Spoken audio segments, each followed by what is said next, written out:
Hello and welcome everyone to another Sales Hacker webinar. If you're joining us, welcome back. We are so lucky that you're a part of the community. And if this is your first Sales Hacker webinar, well, extra special welcome to you. I haven't done one of these in a little while, so this is awesome. It's always fun to come back. So what we're talking about today, really interesting topic, and the title is How Showpad Increased Close Rate by 289%. That is absurd. And that's all thanks to an advanced account-based strategy. I feel like a lot of the industry has been talking about account-based strategy, ABM, ABS for a while now. And it's really cool to now see and be at this point where companies have dove in head first, and now they're seeing the results of all this work, and 289% is crazy.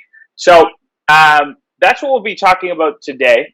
This will be a panel discussion. We have a great conversation kind of lined up, but it's always more fun when the community drives the discussion. So we want this to be interactive. So if you have any questions around ABM, ABS, account-based strategy, any of the stuff we're talking about, please do use the Q&A at the bottom. I'll be manning that and, working in questions as we go. And before I introduce my two guests, I have two perfect guests to talk about this subject. Super quick housekeeping. So number one, these are all recorded. So if you have to jump off, you got to close the deal. You got to have a one-on-one with your manager, whatever it is. You're all good. Go do that. We'll send this to your inbox within about 24 hours. And then number two, it's just reiterating what I said before. We want this to be interactive.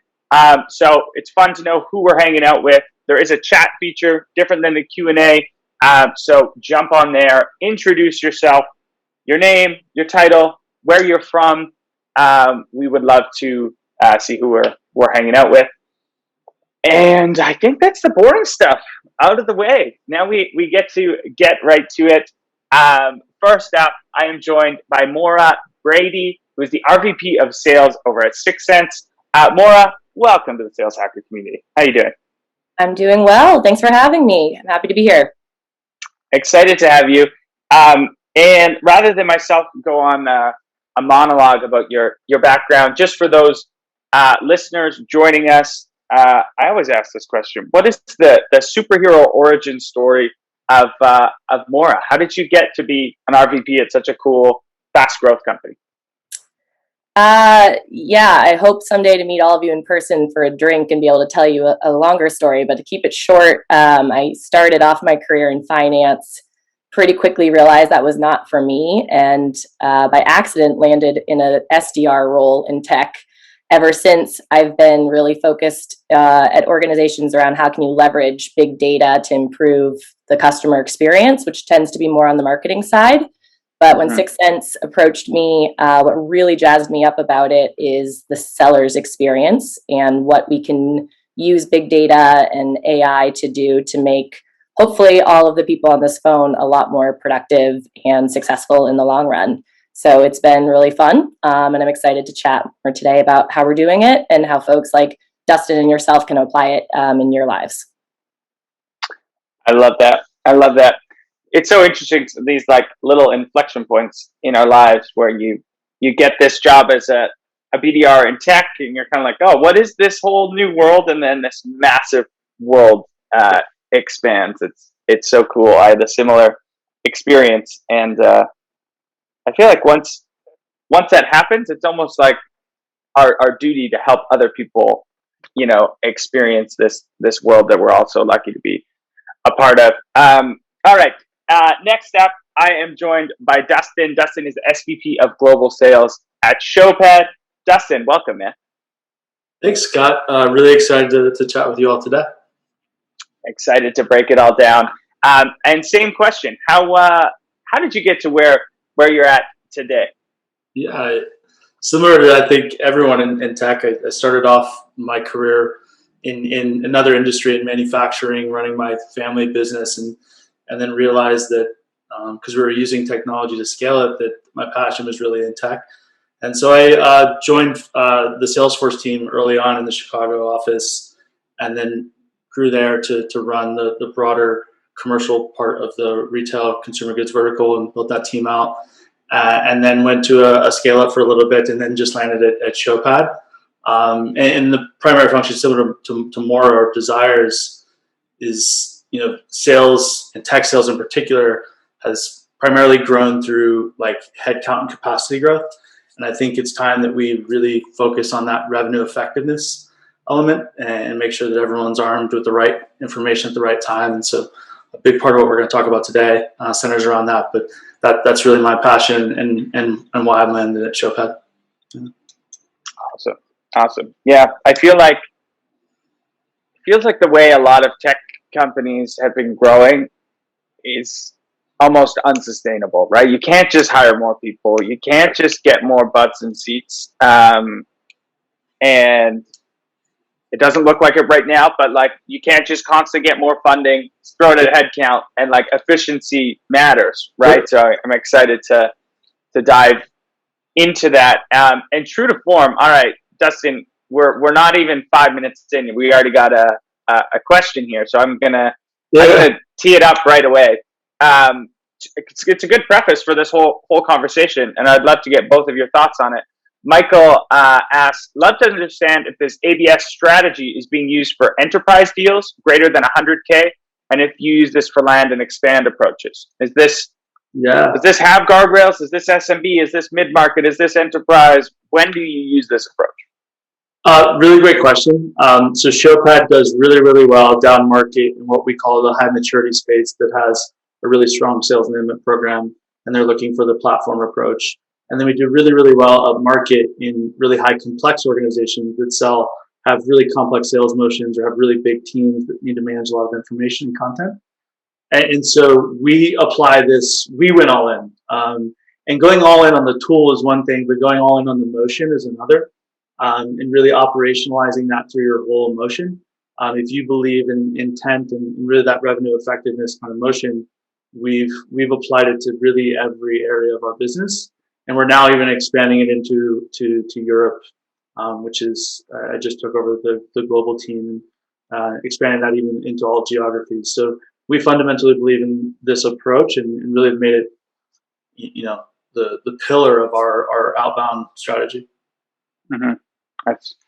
That's great. It almost feels like, and more, I would love your thoughts. It almost feels like when you adopt this approach and you go all in on this approach, it encompasses every different part of your business, right? This can't be like, oh, we do this for this part, because it kind of falls apart if you're not all in as an entire organization. Is that fair?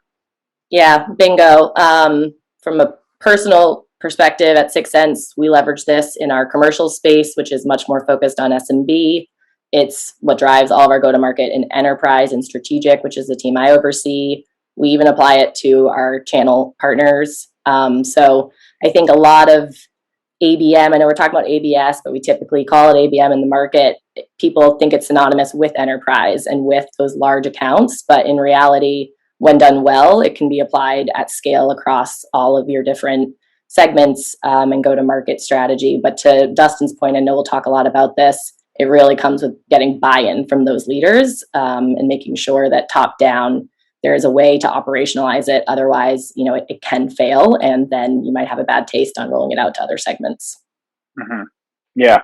And I want to go deeper into that kind of top-down approach as we go, how to get your leadership excited about this, because it seems like such a daunting undertaking at first. But before we do get there, I want to do a really quick poll. It can help us in our conversation, just to gauge the room of who's with us. So we're going to do a quick poll on just what is your role. Let me see, launch it. So we know how many ICs, how much leadership, and how many enablement folks we have on. Let that run for a little bit. And shout out to a bunch of people joining us. Mike, Richard, Roz, Jim. We've got the UK. We've got Utah, SoCal in the house. Sweden. Thomas, what's up? That's cool. Dallas, Texas. Nicolette, Chicago. Cool. I love it. All right. I'm going to end that poll in 3, 2, 1. Cool. So not an overly helpful poll, I would say, because it's all different roles. We have some SDRs, AE, and manager are the top ones joining us right now. 20% AE, 20% manager. Also a lot of director level folks. 15%, also 15% VP, and 12% C level. So if you look at manager plus, the majority is leadership on the call. So that's really cool. Thank you, everyone, for that. So first question is, and Dustin, I'm going to go with you on this one, and it ties into a little bit what we're talking about of having to have this top-down approach. How did your leadership team come to the point where you realized you needed to move to an account-based strategy? You just wake up, did something feel broken? What was the pain that you're finally like, let's do this?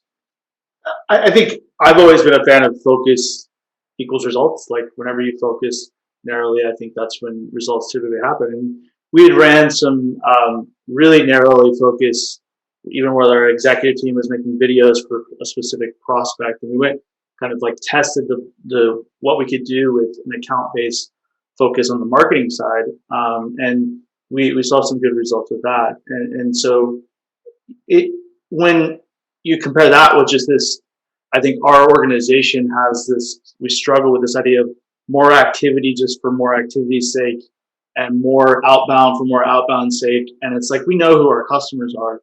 We know why people pay us and why they love us. So like, why don't we narrow it down to the closest group of customers that we can think of and just be really tailored so we add value the whole way. And the worst case scenario is they walk away from that experience feeling really positive about what they went through, even if they don't buy Showpad. And so it was really just about, sales and marketing was always about like volume. How many people can you reach? And I think there's so much noise in the world now that like, it's just not effective anymore. So that equation was breaking. And so when we started to think about ways to hack it, that's what came top of mind. Mm-hmm. Yeah. It's super interesting. I feel like as sales and marketing leaders, we all got like drunk on the fact that everything needed to scale, right? Yeah. Like if you're in a meeting and someone's not like, oh, okay, but we need to scale this. And some of the activities that work are not really scalable. Like you mentioned your executive team making videos for prospects. I mean, that's gonna stand out. If I get a video from a VP at Showpad who's taken time, it's thoughtful, they clearly understand the business, like that's gonna blow my mind, but it's not necessarily scalable. So was that part of it? Is embracing the fact that not everything you're gonna do as an organization is gonna be scalable? We actually, like, that was what's wrong, is like the scalable things that we were doing weren't the economics of it didn't make sense. Like right. The math equation just started to break. And so you start to like re-engineer and realize you're in fact making a negative impact on your brand a lot of times when you do this just, spray and pray type of motion. But what we wanted to do was make it as scalable as humanly possible, right? Mm-hmm. I always liken it to like, there's a million stones on the ground, and as a seller, they're like turning over one by one, like finding which one makes sense. And what this program and account based did is just like, go look in the corner, because the corner is where everything's at, versus like kind of just like I said, spraying and praying. It made, once you shift the mentality at the executive level, you start to measure different things, you start to care about different things, and the old metrics that you were tracking before. But that takes a lot, right? Because in SaaS in particular, there's like a playbook that exists, right? And so we have to reinvent ourselves every 3 to 5 years, because either new technology comes out or a new approach comes out. And having an executive team that's open to that is really important. Mm-hmm. Yeah. And that playbook that we're all operating is almost a decade old now. Yeah, exactly. It comes from a incredible book and an incredible leader, but it is a decade old now. More similar question. Like when you work with hundreds and hundreds of companies who are finally, saying, okay, we have to adopt this. What are some of the, I guess the question is for those like listening, when do we know it's the right time to fully embrace this? And is this good for just about every business? Is there certain businesses that thrive when they quicker than others when they embrace this approach? What do you see in the market? There's definitely a maturity scale of probably when the right time might be. I know there was the question around how to apply this to different segments, but also around kind of land and expand. And I definitely recommend for everyone out there considering it, figure out what the business case would be to potentially do it in a pilot or in one area of your business to prove it out so that you can get the appropriate buy-in at the executive level. We're obviously very bought in on this at 6 Cents, so I didn't have to convince anyone to do this. But when I talk to customers and prospects who are considering it, the funny thing is on the sales side, and we will definitely get into how to measure it and again the operational motion of it, but it's truly not that different for how a seller thinks about their patch. We are already as salespeople think about accounts, we think about deals and opportunities.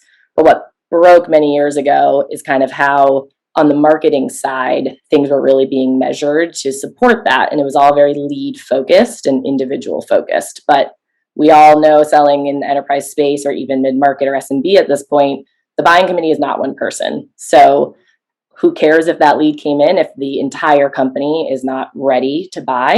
And I think that shift of making sure that, we all talk about sales and marketing alignment, and that's great. We all like each other. But if we're all being measured in different ways, we're just by nature marching to different drums. And so really aligning on what's that KPI or metric that we care about, I think can help you realize where in the business you might want to start if you're just getting into ABM. I like it. All right, let's move to where do we start, which is always, again, this can seem like a daunting task. And it can be, and we'll get to like tools and technology. That's an important piece of it. But Dustin, where did you start when you're like, okay, it's time to embrace this? Did you run some tests to prove this out? What was step one that your team took? Yeah, first I think it was identifying the business problem. The business problem was that like our unit economics didn't make sense to scale. So I'm not a fan of just scaling for scale's sake. It's like, how do we build the unit economics and the effectiveness that makes sense? And then as the business shows good results, we then scale on top of a really solid foundation. And so when we found out that the foundation was a little cracked from an effectiveness perspective, then we start to dig into why. And the why was really simple, was that, we didn't have my team didn't know where to look to find opportunities. Because Showpad, like I just mentioned, we do really well in the enterprise, we do really well in high maturity companies, and there's like 4 or 5 on-ramps onto our platform. So like that's a very confusing thing for a seller. Like if you sell one product in a specific niche that solves a really easy problem, like who to go to, what to say, a very streamlined linear approach to really prospecting, and you can qualify in and out really quickly. We solve a handful of problems in 2 really different markets. So I really didn't have that capability or that wasn't a luxury that I had to really like engineer the sales process, right? I had several different ones. So taking that into consideration, the next thing was like, how do we, and then we had this account-based motion that we were starting to like test up in the enterprise. Like, how do we then I need to shine a light on the companies that are raising their hand. Because when you look at all the data that says like our market's going like crazy through the roof, well, I just need to find those people and I need to give them to my team and it's served up in a way that they can action on it really quickly and be really relevant with the conversations they're having. And so we started to look at ABM platforms as a kind of control point and delivery mechanism for that process.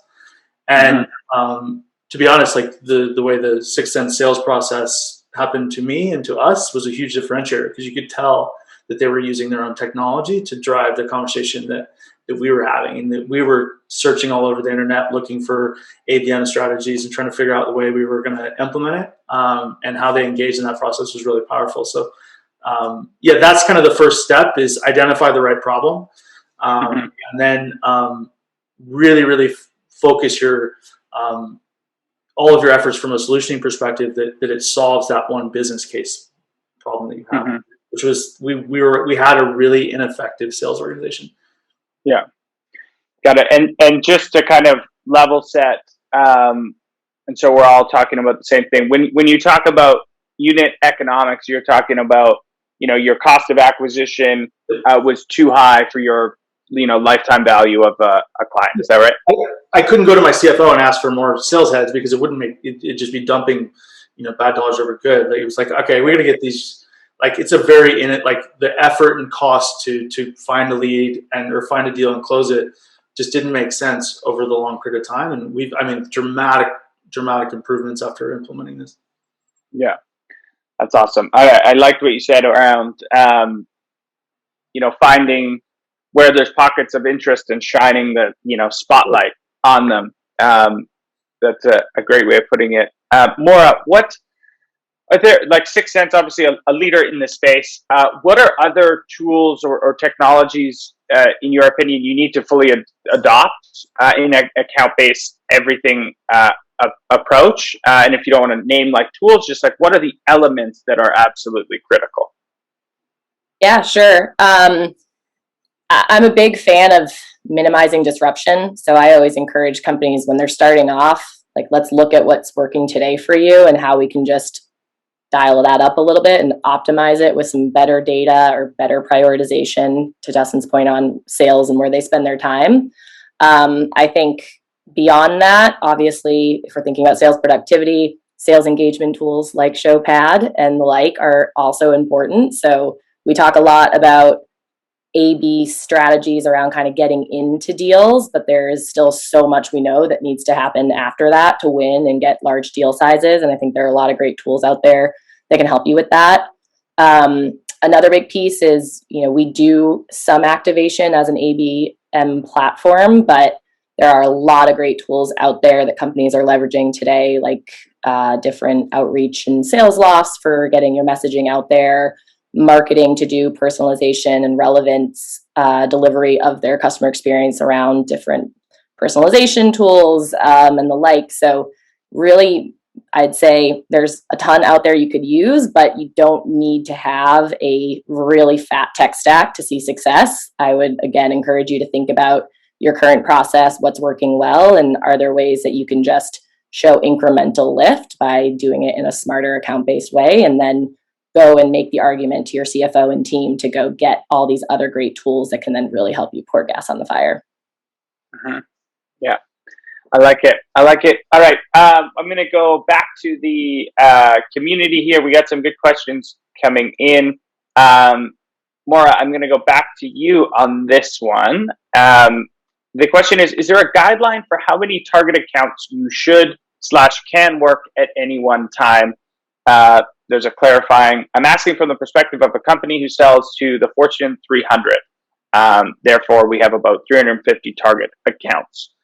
So larger accounts, do you have any suggestions on how many target accounts an individual can work and should work at one time? My marketing team would probably have an answer, and I'm unfortunately going to have to give the sales response, which is it depends. It does come down to your resources and, you know, what you have in place today. It would be amazing for each of those 300 to have a dedicated ABX manager that's doing white glove everything. That's just not realistic. We're a big fan of using, obviously, Sixth Sense, but any intent data or data you have available to you that can really help with that timing aspect.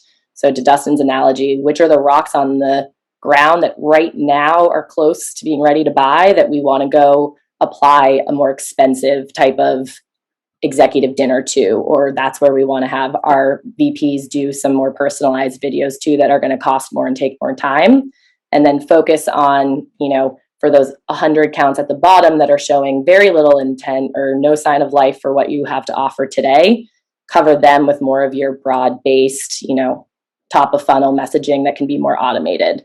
So it really does kind of depend on what you have already in your arsenal, but I would encourage you to think kind of quarterly about how you could tier those based off of who's most likely to convert right now, and then apply different experience and level of effort to them. I want to pile on there because we took the exact opposite approach of picking counts. is like, we know that's what the beauty of the tool is. It looks back at where you perform well and then surface up with the people that are doing the same behaviors that those other people were doing when they bought. And so we leverage Sixth Sense the tool to bubble up who we should be focused on and what. Then we just layer over the motion on who's showing intent based on where they are in the buying process. And that's the shift in mentality, is that humans aren't good at figuring out their ICP. We're just not. Because your total addressable market may be $3 billion, but only 3% of them are looking at that point in time. And so if you focus because you think ABC company is a really great opportunity, there's so many variables that determine whether they're going to evaluate. And so we leverage we have like literally a dashboard that prioritizes our prospecting efforts based on who's showing intent. And it kind of flips that mentality on its head, saying that, like, yeah, it makes sense for us to pick some accounts to target. And maybe up market, you want to do a really tailored ABM approach, but down market and even the middle, like, why not reach out to the people that are actively looking at things that you've had success with? Mm-hmm. That's interesting. So what I'm hearing is, like, yeah, don't have hard defined rules of I'm going after this set target named accounts. Use the data and the tools to highlight, and they could be changing, rather rapidly based on, like, intent. Exactly. And with the tool, what they're looking, so you can design your messaging around what they're looking. So we have our outreach sequences designed based off of we group our keywords into like key themes, and our sequences are based off of what that actually person is looking. So it feels like we know what they're doing or what they're searching for or what they care about. And so our whole entire thing is designed off this intent. And that's the operational piece that's so important. Because just bubbling up the intent's one thing, but you have to operationalize it and measure it and put your management team on it as well. So there's a lot of layers to it. But once you do it, it makes it, the data is absolute. The results are crazy. Yeah. Well, yeah, almost 300%. That's insane. So let's talk a little bit about operationalizing it. So you mentioned a dashboard. What kind of things are you displaying on that dashboard for your reps and your leadership? Yeah, so we have a dashboard in Salesforce. We kind of took what Sixth Sense does internally and modeled it into our business and enhanced it with some other things that we want our team to focus on. But we very much focus our BDR teams on the decision-making phase within the Sixth Sense buying framework or kind of funnel. And then we focus all of our AEs, and then we drive coverage on those accounts. So if a account reaches that decision phase, our BDR is accountable and driven to when they reach that phase to driving a certain 100% coverage on those companies that are in that bucket across the different personas that we want relative to what they search for. And then the AEs own the accounts that reach that purchase phase, they're ready to buy. And they do a lot of the outbounding and prospecting into those companies. And it's very crazy. Like 62% of our opportunities created since implementing it had gone through that 6QA funnel, and 48% didn't. But the qualified opportunities, 76% of our qualified opportunities went through the 6QA. So 80%, roughly 80% of our deals that go through that flow are real. And while half of our opportunity, it just shows we were wasting time.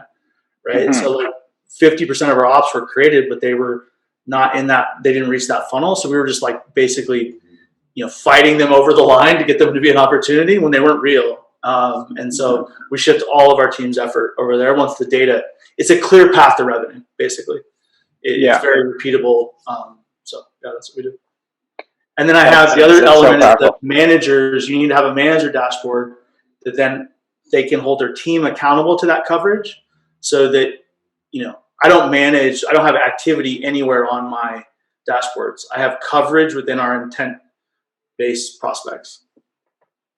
I like that. That's a whole new way of managing, and seems like a much better thing to keep track of is coverage based on intent instead of just an arbitrary send this many emails, this many, make sure you're touching this many accounts. That's interesting. And also you mentioned another thing there that would be a helpful indicator that you're in dire need of adopting something like this is if you're creating lots of opportunities, but they're not getting to that next stage, right? Because if you've got a good SDR, BDR program, they're going to go create opportunities, but they might never actually, turn into revenue. So that's a great call out. Well, this is a popular topic. I've got about 10 questions from the community, so I'm going to try and get some in here.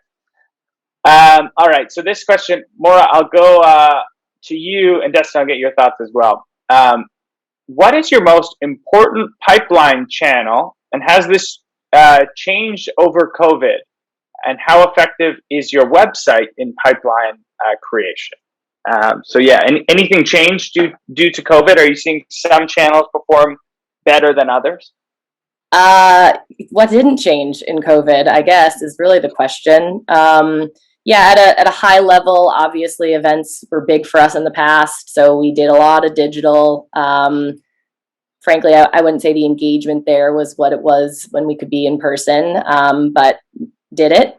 For us, we are more of an outbound shop, so our BDRs were really what got us through. They had some of their highest producing quarters in COVID, highly because we built our entire model around 6 cents. And I think in the pandemic, a lot of people are thinking about what can we control, and it's sales output and pipeline productivity. And so a lot of folks were going digital and needed to find ways. I heard the question around the website.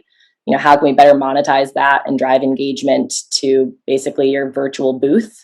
And for us, we leverage our own tool to help us with the de-anonymization of who's coming to our website. So we've doubled down on our chat bot and making sure that we have a process so that reps and BDRs are alerted when their key accounts are coming to our site, so that they can follow a similar motion to what Dustin was sharing around relevant outreaches then through our email, LinkedIn. Actually, I'd say I'd plug cold calling. I think calling is working really well these days. People got away from it. And I know everyone just started sending Uber Eats gift cards and Lululemon gift cards, and those still work, I guess. But a good old-fashioned call, I don't know about anyone else.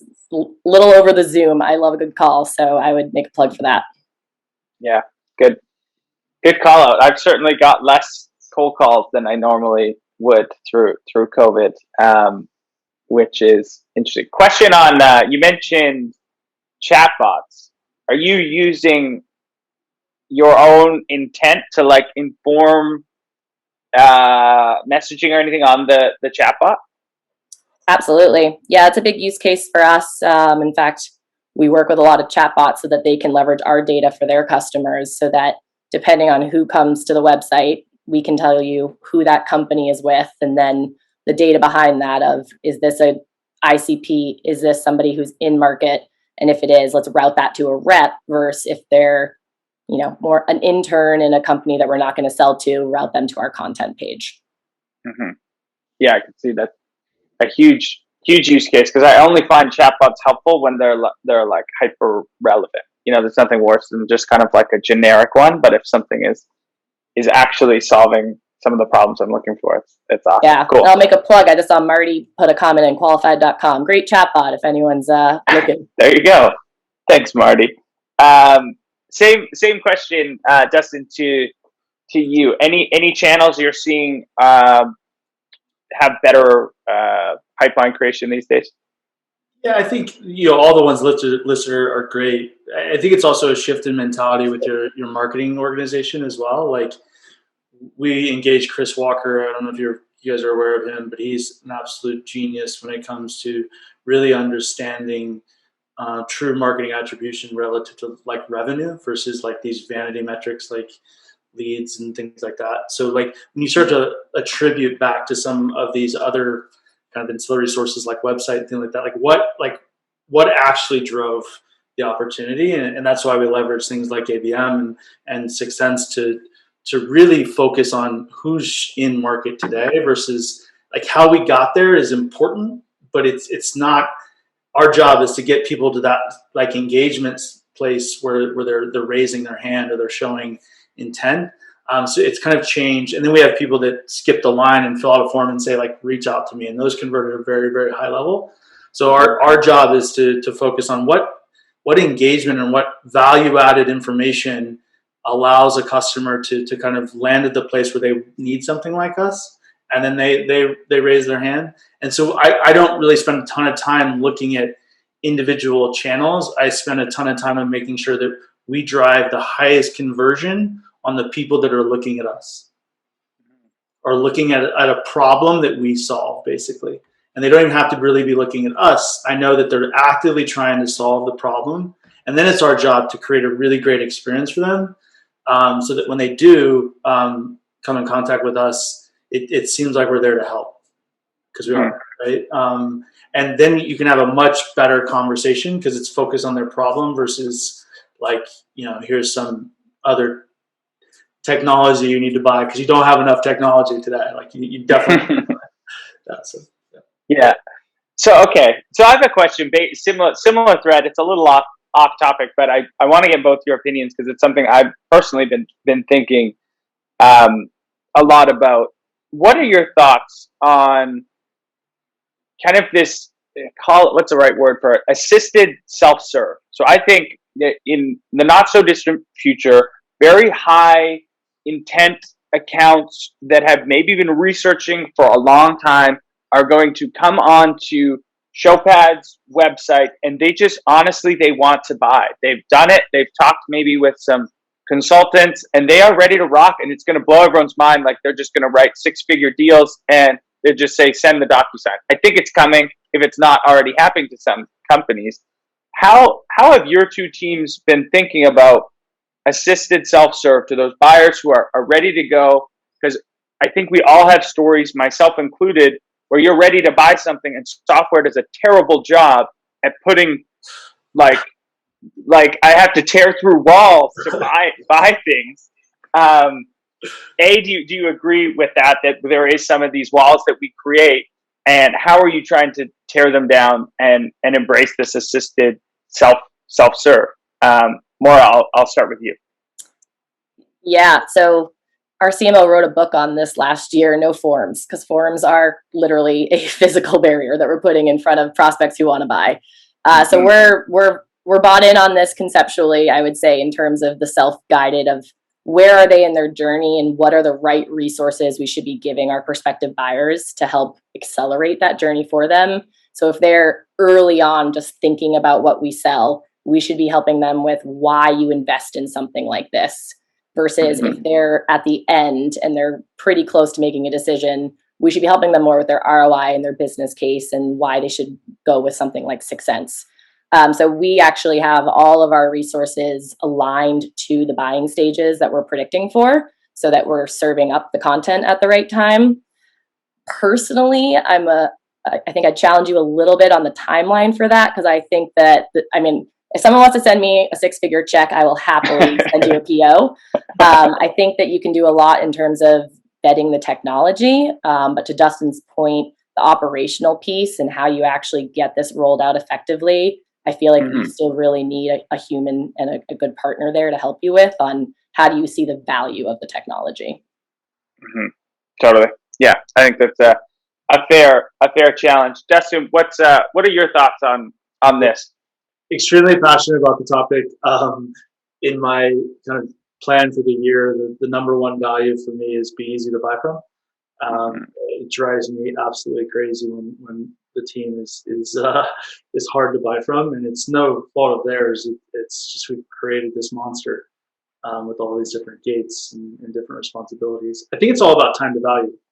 Like that's what companies are after. It's like, how can I implement a technology that immediately I can feel the return on investment and get my teams. And so I think it's really important that organizations create those avenues, either with their product or their solution or whatever they sell, that fast time to value is there, that then you can expand. And that's what we're focused on. In fact, Marissa, our chief growth officer, she's very much trying to find ways for us to get people on ramp to the platform and then receive immediate value. And then we start to expand as the relationship makes sense. So I couldn't agree with you more that it's heading in that direction, because there's things like communities like Sales Hacker that give you so much information on where to go and like kind of a roadmap that it's it like you're kind of wasting time. And I think to Maura's point around the implementation, that's where Sixth Sense like took it to the next level, and it's more complex when you're trying something new. How do you operationalize it? How do you actually implement it? And so I think there's a couple, like if you have something that's like you need to really think about the strategy, then there's going to be more human involvement. But in other areas, yeah, like just be easy to buy from. Mm-hmm.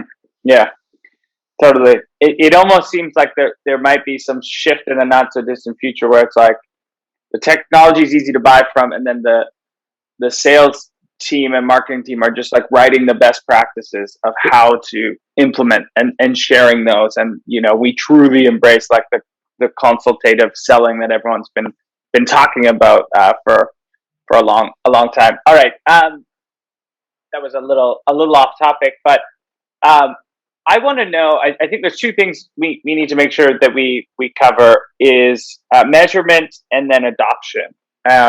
And so there was actually a great clarifying question here in the chat from Katie. She says, I might have missed this, but what are you defining coverage metrics on accounts? You had this kind of Dustin. You mentioned coverage. What does that actually mean? So when an account 6 QAs in the decision phase, the BDR organization is responsible for driving, depending on what segment they're in, a certain amount of activity on that account across multiple departments. So enablement, sales, and marketing, we need to cover that account. In the enterprise, it's more activity because it just takes more activity. And down market, it's less activity, but they need to cover those accounts 100% of the time. So that's really where I drive activity, is that in that segment, in that market, you need to cover these 3 departments at 100% capacity within a certain window. So then I drive, so the second it goes into that phase, and their objective is to get into the purchase phase, right? And then my AEs are driving those, the prospecting on those people that are really, really actively buying. Because we've already looked at, that's what Sixth Sense does, is look back at our historical performance and comes up with a predictive model that says, hey, and then we have the data that says 80% of our SQOs come from people that go through that funnel. So we know it's a path to revenue. And our close rate's 3x on those. So let's just go there. And we just shift all of our motion. So I like and then the manager has a dashboard around who has that coverage on those accounts once they 6 QA. And then if we don't get an opportunity after a certain amount of time, we funnel it back out, and marketing takes over to nurture that account back into that engagement. Mm-hmm. I like it. Maura, do you see, what other ways do you see people measuring kind of the effectiveness of their ABS approach, ABM, ABS?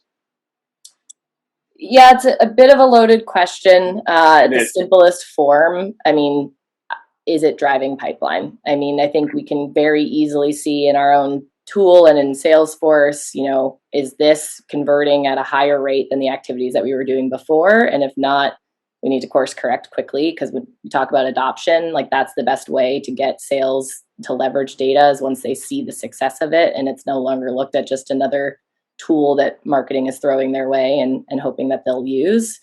We are doing a very similar model to Showpad in terms of activity and kind of the SLAs that we treat these accounts with, the same way we would a demo request or a hand raiser. I'd say kind of the 2.0 would be getting into all of the persona level that Dustin's talking about. And that's what, our first line managers are doing, is really inspecting then who are we going after? Is it the right people? And we're starting to operationalize how we fill out that buying center for the sellers in a thoughtful way, so that they're solely just focused on messaging to the right people. And, we've done the heavy lifting to help them find who those people are. It's really important. Like, this was not, absolutely none of this was done by me. I have an amazing RevOps team, and I have an amazing sales leader that's heading up the project that is really passionate about it, that's driving all of this. I think that's one thing we always skip over, is like, what's the team you need to actually build success here? And we have an amazing RevOps team that has implemented this kind of dashboard for our teams to use. And I have a sales leader that's driving the project every day to make sure that we're getting the metrics that we need. So it's definitely takes an army, but the results are very, very, very evident. Yeah, excellent, great call out. So your suggestion would be RevOps owns this shift, and then make sure you have an executive sponsor from a sales leader. Yeah, just make sure you have a sales leader that's operationalizing it and driving that accountability. Because like you can put a dashboard in front of a rep, you can put a dashboard in front of a manager, and if they're not like driving it in the team meetings and driving it in the one-on-ones, then it's just going to kind of go one ear and out the other. Like all of our accountability is on coverage of intent. So it is very much top of mind for every seller, and without those teams really driving it, I can only do so much. So it was very much to credit to what the team has done. Yeah. Okay, so last couple questions, and then let's just do like a rapid fire because we have a ton of really great questions coming in from the community. So many folks, I'm assuming, who are on this webinar are either currently going through the transition, maybe having some challenges right now, getting buy-in from ABS, or maybe just about to dip their toes in. Dustin, what were some of the kind of biggest challenges that you had at the beginning that you wish looking back, you could have sidestepped? Yeah, I think to be honest, we thought ABS and ABM was like this massive enterprise motion, and didn't really think that we could actually get fast value by implementing it down market and test and iterate and then see that. So we kind of thought this was going to be like an ABM massive effort for our marketing and sales organization in the enterprise. And what we found out is we just implemented some of these processes down market and actually had a really high return for us. And then it allowed us to tweak and test and get data that says, oh, this works. And then as we move that up market, so I would have probably started down market first, to be honest, so that I could test, iterate, break it, really, really, hack it that's where we now in the enterprise makes it very easy because we've kind of tested all of the operational details. So we probably spent too much time thinking that this was going to generate the next $1 million deal at Showpad in the biggest company ever. And I still believe that it'll do that. It's just, why not test it in a market where you can get that data to learn from? Mm-hmm. That's a great nugget and a great piece of advice for those just starting out. Why not test it on some of these smaller accounts that you have more of, that there's a little bit more leeway for mistakes and testing. Maura, what are some tips that you would give an organization just starting out with adopting an account-based approach? It's kind of similar to what Dustin's talking about, but I think it's understanding this is not a silver bullet. You're not going to just flip a switch to ABS and all of a sudden just be raining cash. Now that comes if you put the time and energy into it, but I think too often organizations think it needs to be this huge transformational project, and over time it could be if you apply it to all of the different facets of your business. But again, I'm a big fan of controlling what you can control. So if you are only, responsible for one segment or maybe one channel as a marketer, figure out a way you can pilot and test and fail quickly if you have to, but most likely learn and iterate on that to build the business case to then go get the right RevOps resources you need for dashboards, or go get the sales manager's time because you really want to pitch them on this strategy. So I would just say, give it a chance. There are a lot of vendors and partners out there to help you, and a lot of really smart customers like Showpad already doing it. So you're not creating the wheel. There's a lot of use cases that you could probably apply pretty quickly and see results. Mm-hmm. Find a seller that's really, really, we all have that one seller that loves to consume technology.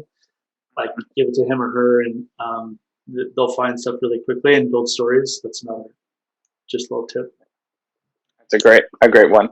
I find salespeople, more than any other role or function look to their peers to emulate and to drive behavior. So if you find that like top tier person, they adopt it, a lot of the others will follow. All right, let's go. If you two will humor me, let's do rapid fire questions. We've got some good ones. First one's coming from Jarrett. Jarrett, thanks for the question. This is a good. I like this one. Maura, I'll go with you.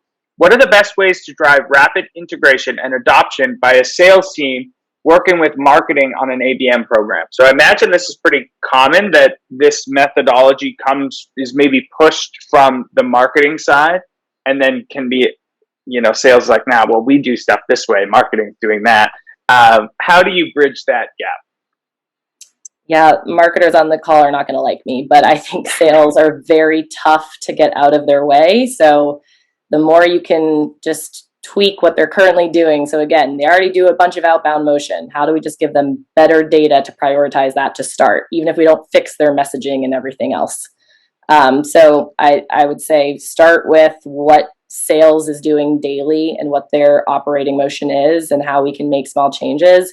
And marketing typically is a lot quicker at being able to adapt and get out new campaigns or messaging. So I think actually, Dustin, this is something you guys were doing where you kind of came up with, here are the topics that we in the field are talking the most about and selling, and marketing, here's the content we need to support that now they can use a platform like 6 Sense to apply at the right time across various channels. Mm-hmm. Yeah, that's good. And Dustin, anything to add on top of that? Get sales and marketing involved in the evaluation and align on the success, like the numbers. Mm-hmm. You do that, and it could work. Cool. Here's a hyper specific question. This is very real for this person. Okay, I recently talked with a CTO who said, I don't need you to find me. I'll find you when I'm ready. 80% of my journey is done before I talk with you. By the time I'm willing to talk with you, I already know what I need. I think you can help. I'm talking with your competitors. How can ABM help with this very specific scenario? Dustin, I'll start with you. Yeah, so most likely they're looking at a very general, like already predetermined category that you fit in, right? What ABM allows you to do is, and it's particularly 6 Sense, it allows you to know that like they're focused on this one little area of your broad keywords or broad things that the problems that you solve, because most likely you solve more than one problem. And so like what area of your is like more of the focus that they're centered on right now. That's what's helped us. So it gets you just that one more layer down on the business problem they're trying to solve, because you get insight into what they're looking at. And so surfacing that up just allows you to have much tighter messaging, so that when that first conversation happens, you've kind of already have a good frame of reference as to this specific area that they're trying to solve. That's how it's helped us, is we know exactly what problem they're looking for. And we know they're talking to our competition for sure. Mm-hmm. Yeah, that's a great point. Like all these technologies do a lot now. There's a lot of features, there's a lot of benefits, and this gives you insight into what they actually care about. So more in that instance, would you almost push back and be like, hey, I understand you're looking at this category as a whole. Here is this specific challenge and how to solve it, or how would you deal with that sort of a situation with a very informed buyer who doesn't really want to engage? Yeah, I think to pile on what Dustin's saying, the key topics that unique account cares about. So definitely lead with some commercial insight. We would never say, oh, hey, our intent tells us that you're actually looking at XYZ, but you can say companies similar to you are typically looking at this specific challenge, and here I want to share some content. I would also say to my rep, if that came to me, that's one person. And while they might be the CTO and an important part of that decision team, we know on average there's probably 8 other people supporting him in this. So how do we take the data we know and go get all of them to, vote for 6 Sense in this evaluation? Like little things, even using the keywords that we're seeing the highest intent for, putting that in your subject lines, and then knowing the persona you're going after, how that challenge really impacts them, and then using your messaging the way good sellers do to get those conversations. Mm-hmm. Yeah, I like it. Dustin, something to add? No, just agree with everything you said. Yeah, I like it. All right, here's a good one. Thank you, everyone, for the really insightful questions. How can ABS be tied with the sales enablement function? So what is the role of your sales enablement team in ABS? Are they responsible for educating people how to use the process? How does it fit within Showpad, Dustin? Yeah, so we use it.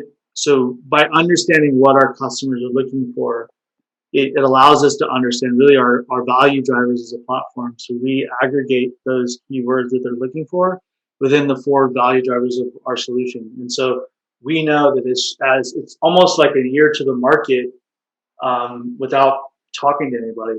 So we know kind of where's people's mentality are shifting within the 4 domains that we solve. And so we can start to drive enablement around those domains and shift it towards one way or the other. It definitely helps guide, what content we're looking at. So obviously remote selling became a really, really hot topic, and we help with that, right? Remote onboarding and training, remote selling and deal rooms and things like that. So like that topic, because we knew there was a bunch of intent. Now you could obviously say that naturally makes sense, but we saw a bunch of activity towards that motion. So then everything we do from a training and onboarding and content perspective was just more heavily weighted towards those things that people are talking about now. So that it just guides our enablement and content strategy a little bit tighter. Yeah. I'll go one layer deeper there. Do you see a world in the future where intent informs product decisions, not just the content around it? I would say it's happening now. So I meet with my product team and show them 6 Cents once a month. Wow. And show that's super cool. That should be another webinar that we do, I think. That would be another use case that we didn't even think about. So we saw that we had a customer up for renewal in 4 months, and we saw that they were looking at our competitor, and we stopped the churn, right? Like those are other ways that you can, we didn't approach them and say, hey, be creepy and say, hey, you're looking at, this other tool. Are you going to renew? It's just we knew to focus on that account. We needed to make them more successful. Yeah. That's huge. The cross sell, upsell, and then also based on which parts people are more interested in, you can go deeper from a product standpoint. Yeah. That's it. It's about depth. Yeah. It's about like real value, about having real conversations, and it just gives you an ear to the ground, so to have those conversations in a really powerful way, because that's what everybody wants. Nobody wants a surface level conversation, because we could have them. We could be on the phone with a salesperson every 5 minutes if we wanted to. This just gives you a way to focus your team on the right conversations across the whole funnel. Yeah, I like it. Wow. I think the best conversations are conversations that lead to wanting to have more conversations. So we'll have to have the 2 of you back. We could probably go for another hour, but thank you both for the insights. It's been a really fun conversation. Thank you to the community for such great engagement throughout. Please go check out 6 Cents if you want to drive some crazy results like Showpad has. Check out Showpad as well. Very cool tool. And Maura, I'm going to let you close this off. What would you say to folks out there who are thinking about taking this dive, and they're like on the high dive right now, thinking about it? I would just push them off the dive if I could, but to be more PC, I guess. Look, as a seller, and what attracted me to ABS and ABM all along was we all will agree time is our most valuable asset. And so if things are not working the way they are, what do you have to lose to go try? Because this is going to help you really zero in on how to be productive and not spin your wheels and waste resources. Because today we all need to prove value really fast. We have plenty of case studies and people out there who have done it already that can show you the value you can see. Yeah, I love it. All right. Thank you both again. Thank you to the Sales Hacker community, and we'll see you next time.